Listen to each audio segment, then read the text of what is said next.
અંકલેશ્વરમાં શ્રી ગણપતિ ચેરિટેબલ ટ્રસ્ટનો શુભારંભ પણ ધારાસભ્ય ઈશ્વરસિંહ પટેલના હસ્તે કરવામાં આવ્યું હતું અને સાથે શ્રી ગણપતિ ચેરિટેબલ ટ્રસ્ટ અંકલેશ્વરના ઉપક્રમે સૌ પ્રથમ વખત અંતર સમાજ ટેનિસ ક્રિકેટ ટુર્નામેન્ટનું આયોજન કરવામાં આવ્યું છે।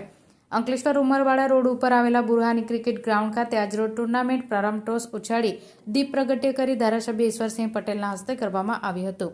આ પ્રસંગે અંકલેશ્વર નગરપાલિકા પ્રમુખ લલિતાબેન રાજપુરોહિત, પાલિકા કારોબારી અધ્યક્ષ નિલેશ પટેલ, આઈટીવી ગુજરાતી ન્યૂઝ ચેનલના ડાયરેક્ટર શફાકતભાઈ ભૈયાત સહિત મહેમાનો ઉપસ્થિત રહ્યા હતા।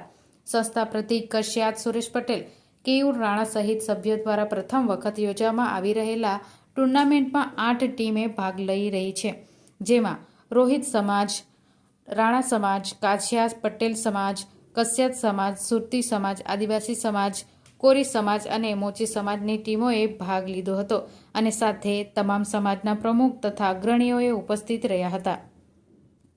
ગણપતિ ચેરિટેબલ ટ્રસ્ટ સંચાલિત આજ રોજ આંતર સમાજની ક્રિકેટ ટુર્નામેન્ટનો શુભારંભ પ્રસંગે અહીંયા ઉપસ્થિત સમાજના પ્રમુખશ્રી, તમામ ટ્રસ્ટીશ્રીઓ જે પ્રકારે આંતર સમાજની ચિંતા કરીને આ ગણપતિ ચેરિટેબલ ટ્રસ્ટે જે આયોજન કર્યું ત્યારે સૌપ્રથમ તો હું પહેલાં ખૂબ અભિનંદન પાઠવું છું।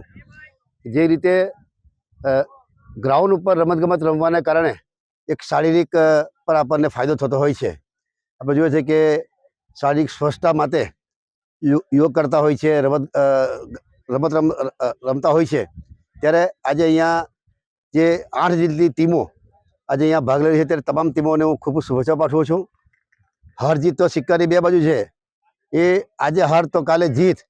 ત્યારે તમામ અહીંયા સમાજના લોકો જે ક્રિકેટ રમી રહ્યા ત્યારે એ તમામને અભિનંદન પાઠવું છું અને આપણે તમામ લોકો ખીલરીપૂર્વક આજે અહીંયા મેચ રમીએ અને લોકોને આપણે આપણું કર્તવ્ય દેખાવીએ એવી શુભકામના પાઠવું છું। આ તમામ ટીમોને હું ખૂબ ખૂબ શુભેચ્છા પાઠવું છું।